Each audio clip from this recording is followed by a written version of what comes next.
भारतीय reserve bank RBI के governor ने एक बड़ा बयान दिया है। वित्त मंत्री निर्मला सीतारमण ने आरबीआई की 61वीं केंद्रीय बोर्ड बैठक में कहा कि अमेरिकी टैरिफ के असर पर अभी टिप्पणी करना जल्दबाजी होगी और हालातों की समीक्षा की जा रही है। वहीं सोना चांदी के आयात को लेकर यानी गोल्ड सिल्वर के इंपोर्ट पर वित्त मंत्री और रिजर्व बैंक गवर्नर का क्या कहना है, आइए देखते हैं। अमेरिकी टैरिफ, सोने में तेजी और ब्याज दर, इन तीनों को लेकर ये बड़ा अपडेट सामने आ रहा। सरकार की तरफ से वित्त मंत्री और रिजर्व बैंक की तरफ से आरबीआई गवर्नर ने क्या कुछ कहा है इस बयानबाजी में। यह बड़ा बयान आपको जरूर देखना चाहिए, लेकिन इससे पहले देखिए आप आज के लेटेस्ट सोना चांदी के भाव क्या चल रहे हैं, मतलब आज गोल्ड और सिल्वर में क्या अपडेट देखने को मिला है। तो सबसे पहले लेटेस्ट प्राइस देख लेते हैं। मैं आपको एक गोल्ड सिल्वर का लाइव प्राइस चार्ट भी बता देता हूं। ये देख सकते हैं आप, गोल्ड का फ्यूचर चार्ट है एमसीएक्स का 1 आवर टाइम फ्रेम का। आज सोने के नए प्राइस में गैप अप ओपनिंग देखने को मिली, क्योंकि शनिवार रविवार कमोडिटी मार्केट बंद रहता है, तो 2 दिन सोने चांदी के रेट अपडेट नहीं होते हैं। तो शुक्रवार के सप्ताह के अंत के बाद आज जो ये नए रेट ओपन हुए, ओपनिंग प्राइस के बाद सोने का भाव थोड़ा बढ़ा, 1,60,000 तक गया। 1,59,000 पर ओपनिंग थी और अभी वापस 1,59,000 के लगभग ही चल रहा है। सिल्वर की बात करें तो एमसीएक्स का सिल्वर का लाइव प्राइस चार्ट आप देख सकते हैं। 2,63,000 पर मार्केट की आज ओपनिंग हुई। उसके बाद चांदी में बढ़त देखने को मिली, 2,68,000 पर सिल्वर का प्राइस पहुंचा। उसके बाद वापस डे एंड तक अभी फॉल करते हुए 2,63,000 रुपए प्रति किलो पर चल रहा है। तो ये तो लेटेस्ट प्राइस जो एग्जैक्टली सिल्वर और गोल्ड के चार्ट के अकॉर्डिंग चल रहे हैं, मैंने आपको बताया। ये लाइव मार्केट के प्राइस अभी भी अप डाउन चल रहे हैं, ठीक है ना। IBJA के जो लेटेस्ट रेट होते हैं, जो ज्वेलरी वाला सोना चांदी होता है, उसके मुताबिक भी आज सोना 3,000 रुपए तक महंगा हुआ और अभी 1,58,000 रुपए के आसपास चल रहा, जबकि चांदी आज 15,000 रुपए तक महंगी होकर 2,65,000 रुपए प्रति किलो चल रही है।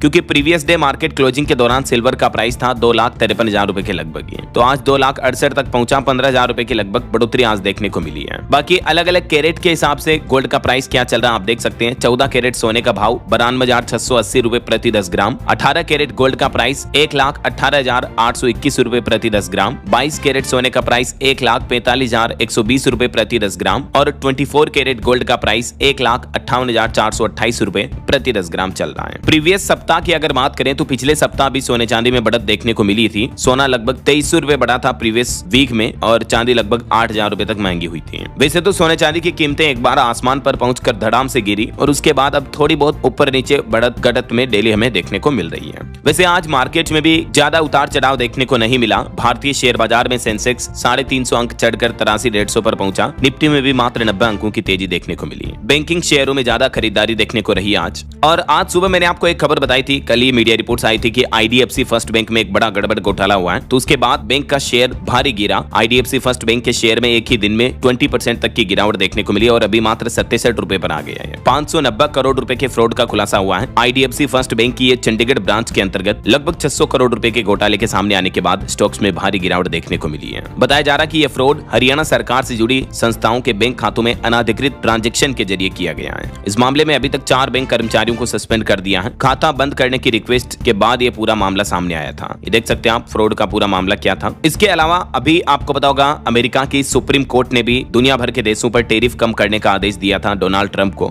और उसके बाद ट्रंप ने पहले तो 10% टैरिफ किया था, लेकिन 24 घंटे के अंदर ही ट्रंप ने ग्लोबल टैरिफ को वापस 5% और बढ़ा दिया। जो पहले 10% था उसको वापस बढ़ाकर 15% कर दिया है। और वहीं भारत और अमेरिका के बीच व्यापार समझौते को लेकर भी आज बैठक होनी थी, लेकिन ये बैठक भी टल चुकी है। इस बैठक में रिपोर्ट्स आ रही हैं कि भारत पर 18% टैरिफ लगना था, लेकिन अभी ट्रंप ने खुद ही ग्लोबल टैरिफ को 15% कर दिया है। तो बताया जा रहा है कि जो अमेरिका की सुप्रीम कोर्ट का ग्लोबल टैरिफ को लेकर फैसला आया, उसके चलते ये भारत अमेरिका ट्रेड डील पर जो बैठक होनी थी ये भी आज टल चुकी है। तो ये तो ग्लोबल सेंटीमेंट चल रहे हैं। यूएस प्रेसिडेंट डोनाल्ड ट्रंप के फैसलों का मार्केट, सोना चांदी के भाव पर बड़ा असर देखने को मिल रहा। क्रिप्टो करेंसी वगैरह सभी में भारी गिरावट आ रही है। इस बीच सबसे इंपॉर्टेंट बात यह है कि हमारे देश में जो सोना चांदी आयात किया जा रहा, इसको लेकर रिजर्व बैंक का, आरबीआई गवर्नर का और देश की वित्त मंत्री निर्मला सीतारमण का क्या कहना है, समझिए जरा। आज वित्त मंत्री निर्मला सीतारमण की ओर से नई दिल्ली स्थित आरबीआई भवन में रिजर्व बैंक की जो ये 61वीं बैठक हुई केंद्रीय निदेशक मंडल की, इस बैठक में देखिए सबसे पहले तो वित्त मंत्री निर्मला सीतारमण ने क्या कहा। अमेरिकी टैरिफ को लेकर तो उनका यह कहना है कि अमेरिका के शुल्क में बदलाव के भारतीय अर्थव्यवस्था पर क्या असर पड़ेगा, इस पर टिप्पणी अभी नहीं की जा सकती है, ये जल्दबाजी होगी। और वाणिज्य मंत्रालय, कॉमर्स मिनिस्ट्री जो है इस मामले की पूरी समीक्षा पर नजर रखे हुए है। वहीं सोने और चांदी को लेकर वित्त मंत्री ने कहा कि सोने चांदी का आयात यानी इंपोर्ट चिंताजनक स्तर पर नहीं है, क्योंकि सवाल ये था कि एक्चुअली अभी भारत में भी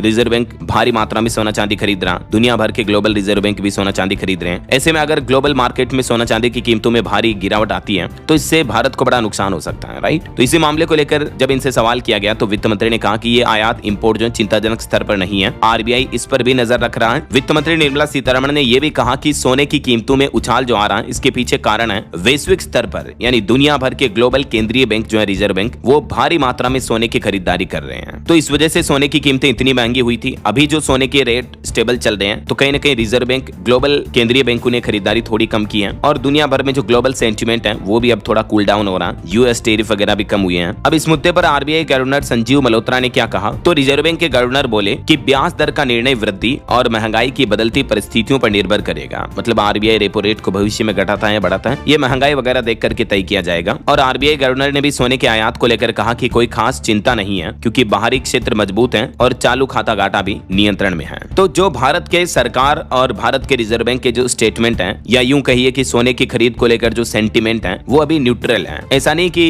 भारतीय रिजर्व बैंक और इंडियन गवर्नमेंट घबराई हुई है कि सोने के प्राइस टूट जाएंगे, गिर जाएंगे। तो कहने का मतलब ये है दोस्तों कि अभी भले ही सोने में गिरावट आ रही हो, लेकिन सोना एक सबसे सेफ एसेट और सबसे सॉलिड एसेट के रूप में देखा जाता है। सबसे मजबूत करेंसी की तरह ये मेटल है, धातु है जो मार्केट को होल्ड करती है जब ग्लोबल क्राइसिस आता है तब भी। तो अंतरराष्ट्रीय स्तर पर खरीदारी की वजह से सोने के दाम बढ़े हैं, वित्त मंत्री का कहना है, और वैश्विक ट्रेंड पर नजर रखना भी जरूरी है। इन हालातों के आधार पर फिर आगे तय किया जाएगा कि सोने चांदी की और खरीदारी रिजर्व बैंक करता है या नहीं। तो कहने का मतलब अगर आप भी सोने चांदी में निवेश करने की सोच रहे हैं तो अभी जल्दबाजी ना करें। मैं आपको बार बार बताता रहता हूं, आप सिप कर सकते हैं, जो लिटिल एसआईपी होती है, हर महीना थोड़ा थोड़ा इन्वेस्टमेंट डाल सकते हैं। बाकी एकदम से सारा इन्वेस्टमेंट अभी ना करें। ग्लोबल मार्केट के सेंटिमेंट्स क्या रहते हैं उसके अकॉर्डिंग फिर आगे डिसाइड किया जाएगा। तो ये आज के सोना चांदी के लेटेस्ट रेट, प्राइस और वित्त मंत्री और आरबीआई गवर्नर के बयान आपको जरूर जानने मिले होंगे। रोजाना की ताजा खबरें, महत्वपूर्ण मुख्य समाचार, काम के न्यूज अपडेट्स देखते रहने के लिए बिल्कुल जुड़े रहेगा आप मेरे साथ डीएलएस न्यूज चैनल को सब्सक्राइब करके बेल आइकन जरूर दबा देना और इस वीडियो पर एक लाइक और शेयर भी कर देना ताकि आपको रोजाना की ताजा खबरें, महत्वपूर्ण मुख्य समाचार, काम के न्यूज अपडेट सबसे पहले आपके मोबाइल पर मिलते रहेंगे। ओके, ख्याल रखिएगा अपने आप का, अपने परिवार का। मिलेंगे अगले नेक्स्ट अपडेट में, तब तक के लिए जय हिंद, जय भारत, वंदे मातरम।